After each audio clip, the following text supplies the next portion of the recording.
Inilah starting lineup Timnas Indonesia di FIFA Series 2026.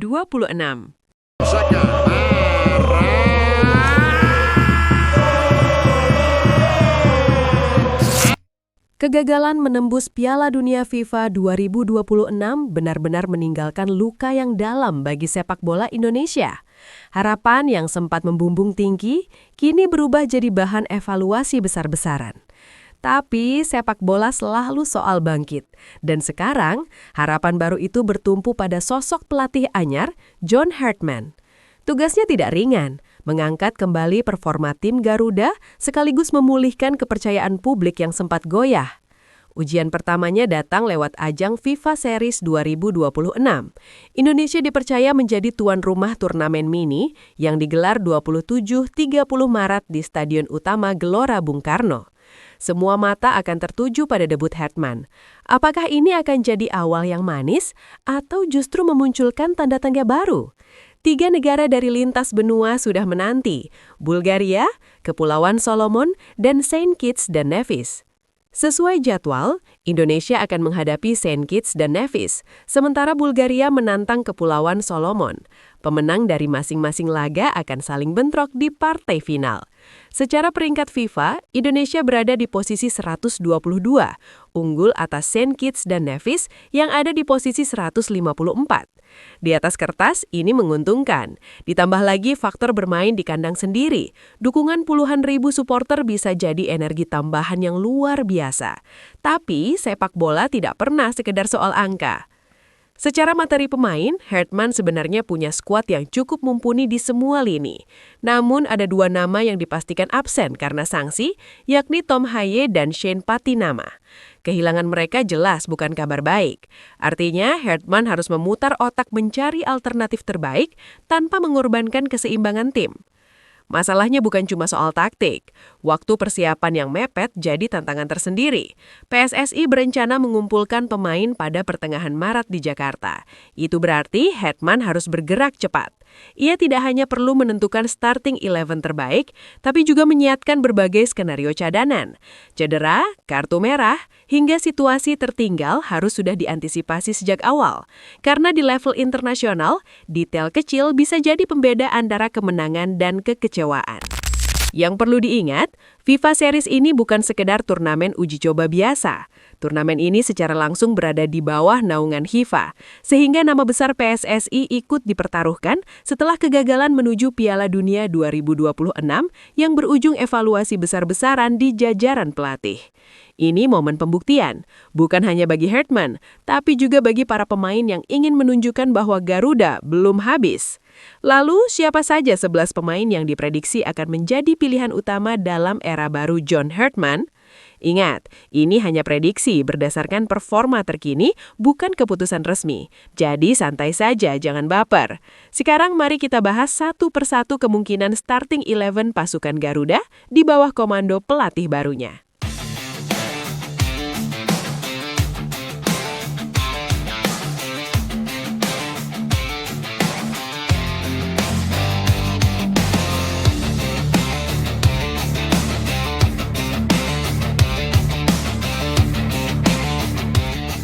Untuk sektor penjaga gawang, nama yang paling masuk akal untuk mengawal Mister adalah Emil Audero. Penampilannya bersama Cremonese musim ini terbilang solid dan konsisten. Ia punya ketenangan khas kiper yang sudah makan asam garam kompetisi Eropa. Pengalaman Emil di Serie A jadi nilai tambah yang tidak bisa diremehkan. Bermain di salah satu liga paling taktis dan ketat di dunia, jelas membentuk mentalnya.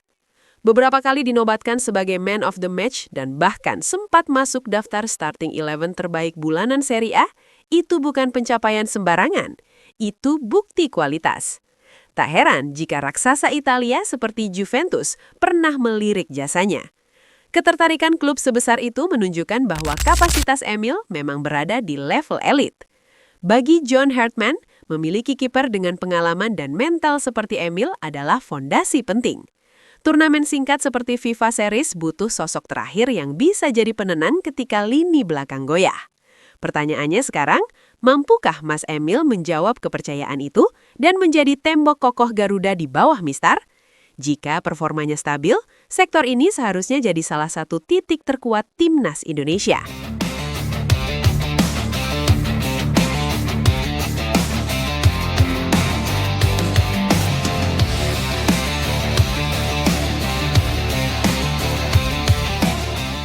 Untuk posisi bek tengah, nama Justin Hubner memang layak jadi pilihan utama saat ini. Di tengah performanya yang konsisten bersama Fortuna Sittard, Justin menunjukkan kedewasaan bermain yang makin matang. Sudah tampil dalam 18 laga dan menyumbang 2 gol dari lini belakang, itu bukti bahwa ia bukan cuma bertahan, tapi juga bisa jadi ancaman saat situasi bola mati. Justin dikenal sebagai bek yang keras dalam duel, tapi bukan asal tebas. Ia agresif namun tetap presisi saat membaca arah bola. Timing tackle-nya rapi, ia juga cukup dominan, sesuatu yang penting saat menghadapi tim dengan skema crossing atau bola panjang. Di usianya yang masih relatif muda, mental bertanding Justin juga terlihat stabil. Bermain di Liga Eropa membentuknya untuk terbiasa menghadapi tekanan tinggi. Untuk skema John Herdman yang kemungkinan besar mengandalkan organisasi pertahanan yang disiplin, Justin bisa jadi pilar utama. Tinggal bagaimana ia membangun chemistry dengan tandemnya nanti. Kalau performanya konsisten seperti di level klub, sektor bek tengah ini bisa jadi fondasi kokoh bagi tim Garuda. Tapi tentu saja, konsistensi di level timnas adalah ujian sesungguhnya.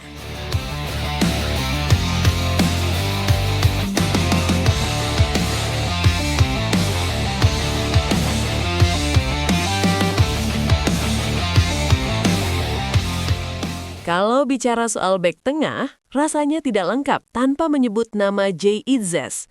Pemain yang dijuluki El Capitano ini memang punya kualitas di atas rata-rata.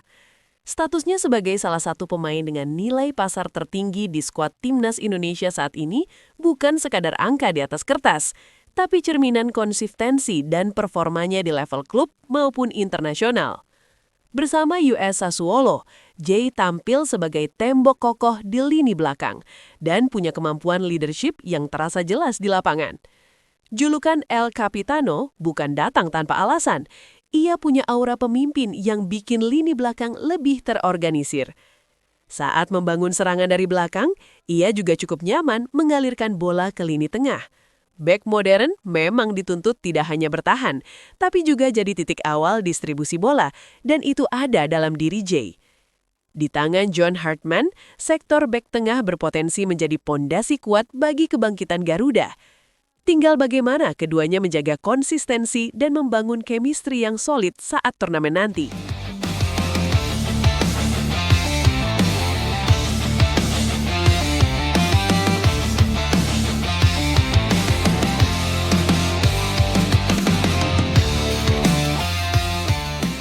Masih di sektor pertahanan, ada satu nama lokal yang tidak boleh dilupakan, Rizky Ridho. Di tengah maraknya pemain diaspora, Ridho tetap menunjukkan bahwa kualitas bek asli Liga Indonesia juga pantas diperhitungkan. Ridho dikenal sebagai bek yang punya determinasi tinggi. Duel demi duel ia jalani tanpa ragu. Karakternya kuat, berani body contact, dan tidak gampang kalah dalam adu fisik. Selain itu, Ridho juga punya kemampuan distribusi bola yang terus berkembang. Ia tidak sekedar menyapu bola ke depan saat tertekan, tapi mulai berani membangun serangan dari bawah. Mental bertandingnya pun sudah teruji, baik di kompetisi domestik maupun saat membela timnas di laga-laga penting. Kedalaman skuad di posisi bek tengah sangat krusial, dan disitulah peran Ridho jadi penting.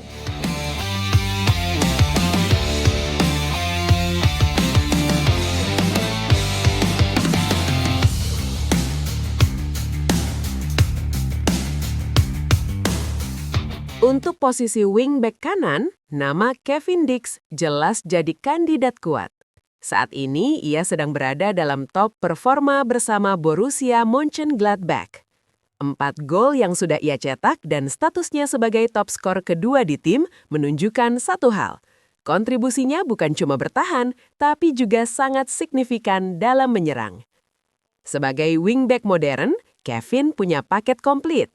Kecepatannya membantu saat transisi, baik ketika overlap membantu serangan maupun saat harus sprint mundur menutup ruang. Ia agresif naik ke depan, tapi tetap disiplin dalam menjaga area pertahanannya. Itu keseimbangan yang tidak semua pemain punya. Yang membuat Kevin semakin berharga adalah fleksibilitasnya. Ia bisa bermain sebagai fullback dalam skema 4 back atau wingback dalam formasi 3 back. Artinya, John Herdman punya opsi taktik yang lebih variatif tanpa harus mengganti pemain.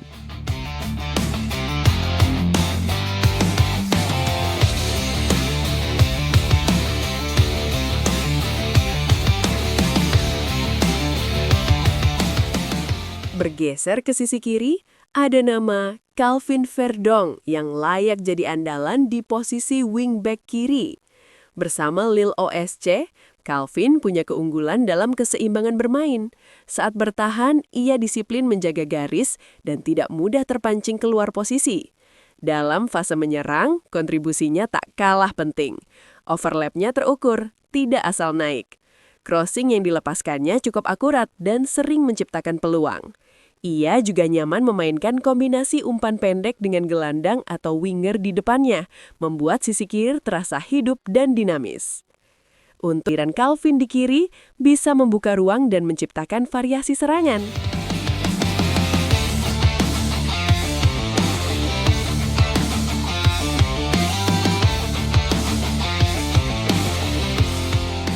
Beralih ke sektor tengah, posisi gelandang akan dipercayakan kepada Nathan Chue Aon.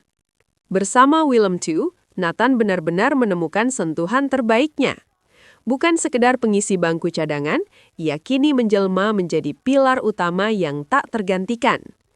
Sepanjang musim 2025-2026 ini, Nathan telah mencatatkan lebih dari 2.400 menit bermain, sebuah rekor tertinggi dalam karir profesionalnya. Konsistensi ini bukan tanpa bukti. 1 gol dan assist krusialnya musim ini menjadi saksi bisu kontribusi nyatanya di lapangan. Menariknya, fleksibilitas Nathan yang bisa bermain sebagai bek kiri maupun gelandang membuat permainannya semakin matang dan sulit dibaca lawan. Dengan akurasi umpan yang stabil di angka 90%, performa stabilnya di klub menjadi modal kuat baginya untuk bersaing memperebutkan posisi utama di skuad Garuda, terutama menjelang agenda FIFA Series 2026.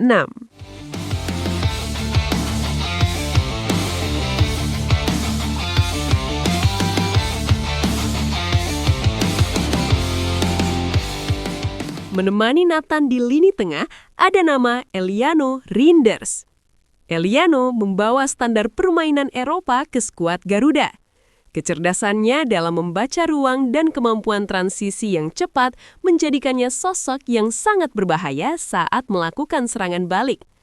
Darah sepak bola yang mengalir kuat di tubuhnya terbukti lewat catatan umpan-umpan kunci yang sering memancakan barisan depan. Kombinasi antara ketenangan Nathan dan kreativitas Eliano di lini tengah ini diprediksi akan menjadi kunci dominasi permainan timnas Indonesia dalam membongkar pertahanan lawan.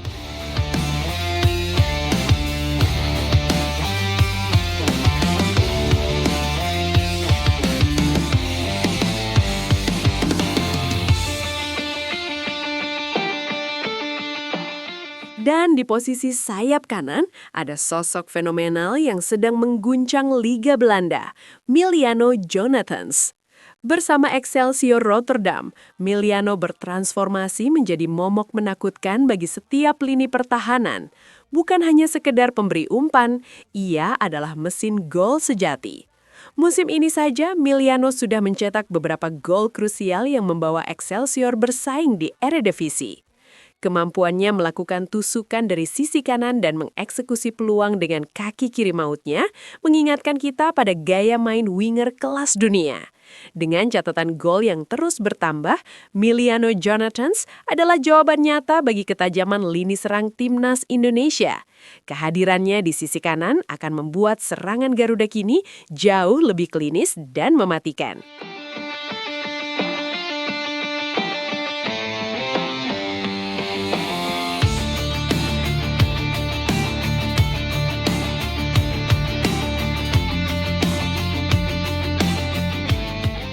Menyempurnakan lini serang di sisi kiri, Hadir sang predator dari Oxford United, Ole Romeni. Meski sering kita lihat berdiri di ujung tombak sebagai striker murni, Ole sebenarnya memiliki jiwa seorang winger sejati. Ia adalah pemain yang sangat dinamis, gemar menjemput bola ke samping, melakukan dribble teknis, dan menusuk masuk ke jantung pertahanan lawan dengan kecepatan yang sulit dibendung. Gaya khasnya yang liar dan sulit dijatuhkan menjadikannya ancaman nyata dari sektor kiri. Bayangkan saja, kombinasi fisik seorang striker dengan kelincahan seorang sayap kini menyatu dalam diri Ole Romeni. Kehadirannya melengkapi kepingan puzzle lini depan kita, menciptakan duet bersama Miliano.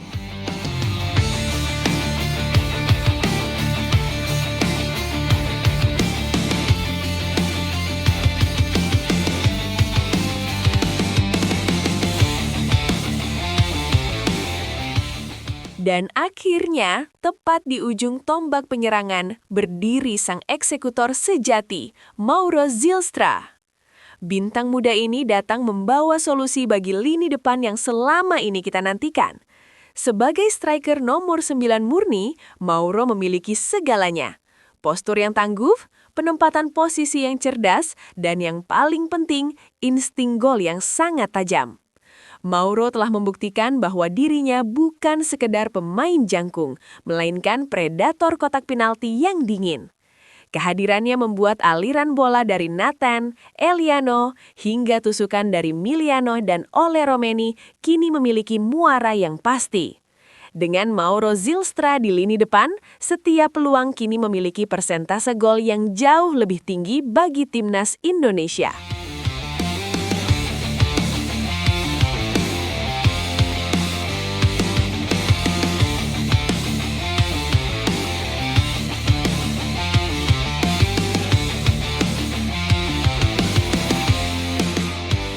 Melihat deretan nama-nama itu, kombinasi antara pengalaman kompetisi Eropa, usia yang masih sangat muda, dan rasa lapar akan prestasi, menjadikan skuad ini bukan hanya sekedar mimpi, tapi ancaman nyata bagi raksasa Asia lainnya. Pertanyaannya sekarang, seberapa jauh taktik pelatih bisa menyatukan kepingan-kepingan mewah ini di lapangan hijau nanti? Kita tunggu saja pembuktiannya. Nah, kalau menurut kalian sendiri, apakah prediksi skuad ini sudah sesuai atau ada kombinasi lainnya? Tulis pendapat kalian di kolom komentar di bawah ya. Jangan lupa untuk klik like kalau kalian suka pembahasan seperti ini. Subscribe dan nyalakan lonceng notifikasinya supaya kalian gak ketinggalan update terbaru seputar perkembangan pemain keturunan dan timnas Indonesia. Dan sampai jumpa di video berikutnya.